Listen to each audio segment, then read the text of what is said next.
Hi everyone, my name is Joyce Njoro and I'm really excited after having a very amazing conversation with Pius Boshiri.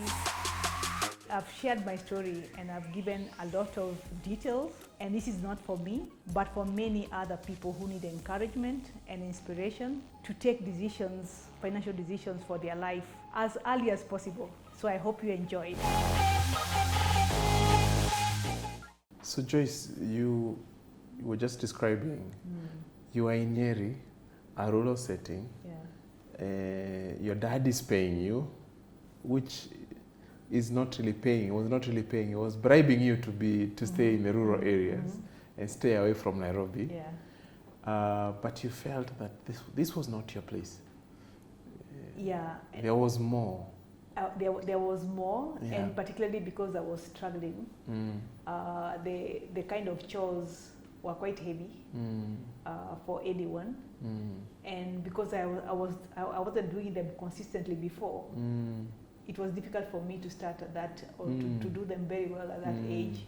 Yeah, so I was just telling you that. It reminds me of your auntie saying your tool is a pen. Stick to the pen. Yeah. So when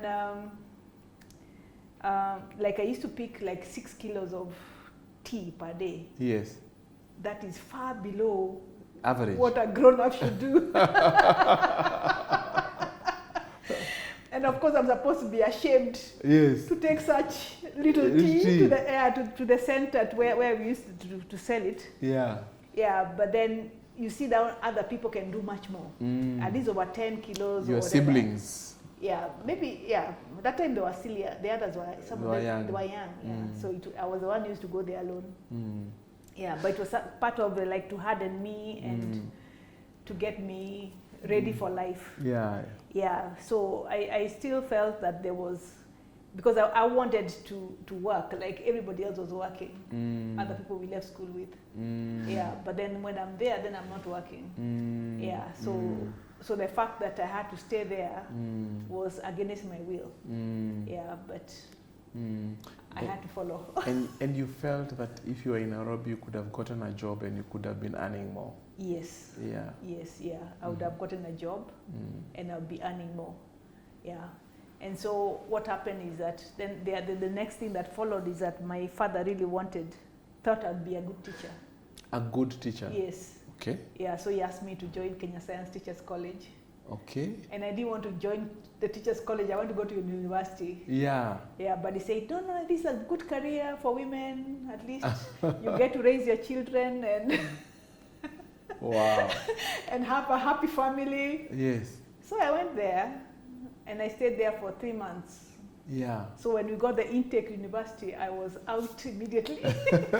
I left without saying goodbye. Yeah. Yeah, but I'd done 3 months of teachers training. Teachers training, yeah. It was nice anyway because I learned so many things. Yeah. Yeah, so many other things that maybe you wouldn't learn, like phonetics, how to speak, and also like football, how to referee, how to do what. There were so many other things I learned. Yeah, but that was not my calling that time. Yeah. I didn't think it was. Yeah. Yeah, I didn't think it was my calling that time. Yeah. Yeah, and in any case, if I have the points to take me to university, why not? Yeah. Before we get to university, let's take up still in Nyeri. Yeah. There is a young lady called Joyce Njoro. No, she was not in Njoro that time. Njoro to be. Njoro is your husband's name. Yes. Njoro is your husband. So young Joyce. She's still interacting with money. She's still experiencing money. Yeah. How was it in that environment? What do you remember? What do you recollect from your days in Nyeri? And money and your desires of what you could do with money?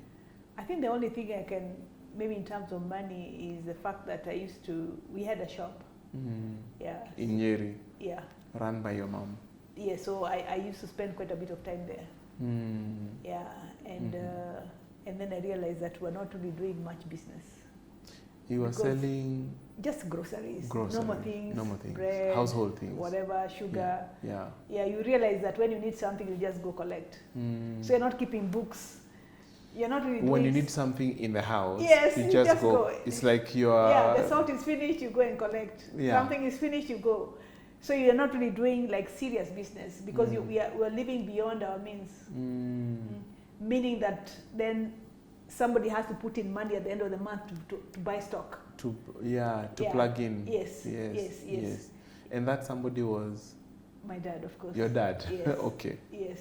Wow. Yeah. So it's like we raised our lifestyle a little bit, but maybe it was not time to do that. Because of the availability of the stock. Yes. Because I mean the stock is not your money. It's not your money. Yeah, it's not your money. Yeah. But now, as you're acting as a shopkeeper. Kinda.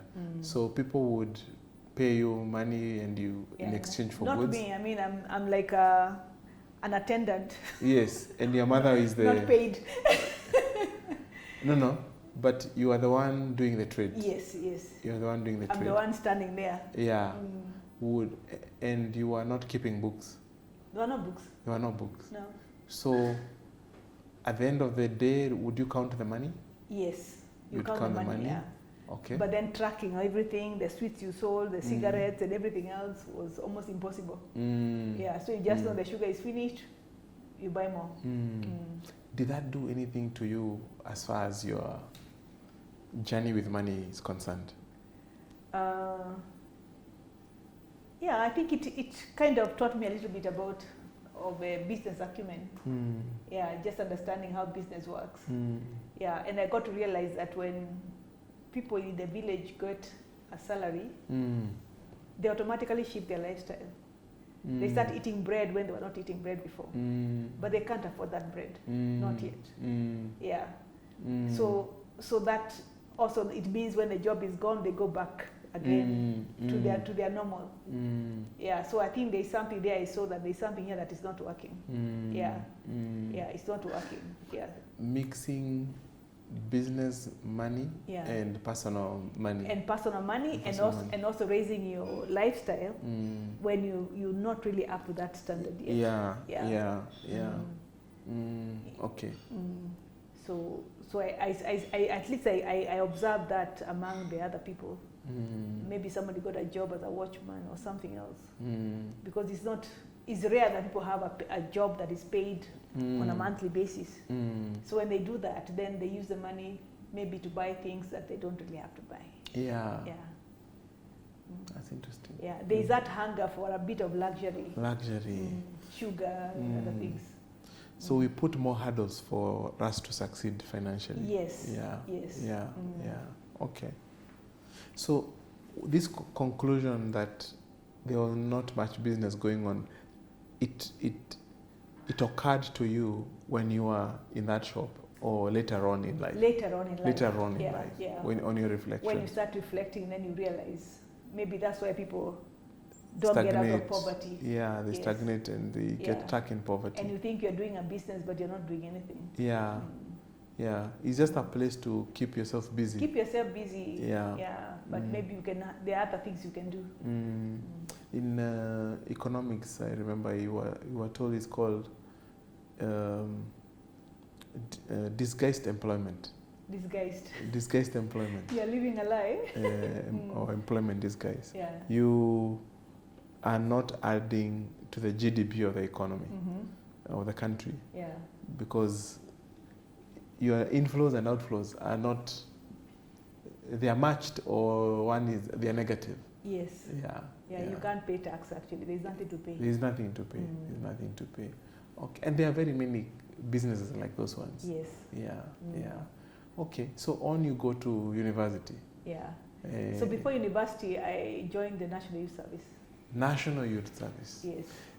Those were the days when you had to go to the National Youth Service. Yes. For how long? How long was it? 3 months. Yes.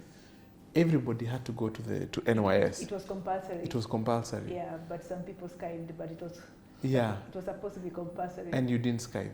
No, I went and suffered and hadn't.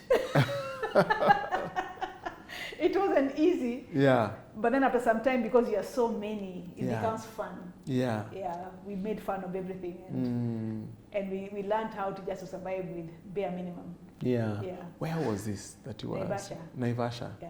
So you moved Naivasha. from Nyeri to Naivasha? No, that time I was in Nairobi. In Nairobi? Yeah, I had taken a small youth and trained teacher's job. Yeah. So I was teaching in, I think the school was near Ngara. Yes. It's called Sun City or something. Sun City. Sun something, yeah. Okay. There used to be a school there, a private school. Yes. Yeah, so I was hired there. I was teaching 4 subjects: Yeah. maths, physics, chemistry, and something else. And of course, That was your first employment? That was my first employment, and they didn't even pay me. As a teacher? Yeah, They didn't pay you? No, when they heard I'm going to a national youth service, they didn't pay me. So I wish I had not told them. Oh, you worked for how long? It was just a month. A month? Yeah. So you worked for a month with no pay? No, because when they heard I'm leaving, they didn't pay me. But that's fraud. Yes. There was no way of justifying that. No, they didn't. Okay. Did you learn anything from that? No, it was heartbreaking because I was looking forward to at least. Yeah, your first. But Yeah. what salary had you negotiated with them? Was it If you can 1,000 something? 1,000 something. 1,200 or something. So like this that. was the first time you were going to touch Yes, 1,000 bob. Yeah, I was going to get yeah. Yeah. So I just let it be. Which year was this? Was it 83 or something? 83. Wow. That must have been good money in 83. It was it was good money. It was good money Yeah, in 83. it was good money. Yeah, yeah. Okay. Mm. So 1 month there, Yeah. let's call it field employment. Yeah. Then I joined the National Youth Service where they were also National- paying us. They were paying you? Yeah, they were giving us a small allowance, a stipend. How much was the stipend? 140 shillings. Per month? I hope I remember there, per month. 140 shillings per Yes, month. Yeah, but they gave us everything. So We didn't need clothes, we didn't need anything. your clothes, Everything. they were funded? Yes. They gave us the uniform, the national. The food, yeah, everything. the uniform. Accommodation. Yes. So it was, what was it? I mean, what was the arrangement in Well, accommodation? It was, we were It's like boarding school? that time, because we were the first group to join the National Youth Service, Yeah. they didn't have the amenities. So we were living in tents. You were living in tents? Yes. For 3 months? Yes. My goodness. Uh-huh. In tents and a lot of punishments and what. The idea was to harden us. The idea of the government was to to harden us so that, I'm sure there was a bigger agenda, but I think Yeah. part of it was to discipline us. Yeah. Yes, Yeah. to discipline. Then they taught us about government things, about work Civic tickets, education. about, small things about how the government runs. Mm. But then the rest we spent a lot of time marching. Marching. Yes. Marching. Uh-huh. That was part of your discipline and being Yeah. conditioned. Yeah. No, it was fun. After And some training? time. Yeah, we wake up at 4. Physical training. Yes, physical training. Yeah. 4 a.m. 4 a.m. It was really cold. Yeah. Yeah, 4 a.m. and then you're out, you start marching. Oh, you're not waking up like to run or? No. We used to run, I think, once a week or something. Yeah. Wow. We used to do cross country. So what were you doing with your 140 shillings? With my 140, so what I bought some wool, and I made sweaters and something for the entire family. Crochet? No, it was, I think I knitted. Yes. And then also a bit some crochet. Yes. Yeah, so I decided that when I go back home, I'm going to go with gifts. So I made something for everyone. Wow. Yeah. Wow. That's how you spent your 140 times 3. That's how I spent, yeah. And then they used to save a bit of it for us, so they gave us when we left. I see. Oh, so they would also force you to save? They just don't give it to you. So Like how much? I think it was almost a civil amount, but like the 140. So the 140 you spend, another 140 that one you spend, like you can buy toothpaste and whatever, Yes. whatever else you need. Yeah. Yeah. Wow. But there were no shops. There were shops, I think, only for bread, not much. So there wasn't much in terms of anything to buy. Yeah. Once in a while you go to Naivasha, and most times you're in the camp. Wow. So National Youth Service is now behind you. Yeah. We get into university. Which university, by the way? Nairobi. Nairobi University. Yeah. Main campus? Chiromo. Eh? Chiromo? Yeah, Chiromo. Chiromo. I was doing vet science. Vet science. Yeah. So I started in Chiromo 1 year. So you are a veterinary? Yes, I'm a vet doctor. I would never have guessed that. Since then, I've been many things. Yeah. Yeah. So, was it by choice or was it by destiny? Destiny. Yeah. Because you used to choose 1, 2, 3, 4. So whichever you fall with, you go. So was that your first choice? No, Second my first choice was medicine. Medicine. Yeah. So you wanted to do something medicine? Yes, yeah. So my second choice was vet. Oh, your second choice was vet. Yeah. I see. Yeah. Okay. Uh-huh. Yeah. So I was there for 1 year in Chiromo. 1 year in Chiromo. Yes, but we were living in box. Yeah. I know some people may not understand box now. Maybe it has changed. Yeah, the ladies' hostel, it was known as box that time. Yes. Yeah. It's interesting to hear these names have survived for many years. Yeah. Yeah, because even in my era, I still used to remember box. Yes, yeah. It was box. Yeah. Okay, so university, how was your interaction with money in university? University, then we had boom, and we had good food, so and we had a good life. Boom, for our listeners, was an allowance. Our version of today's help. Yes.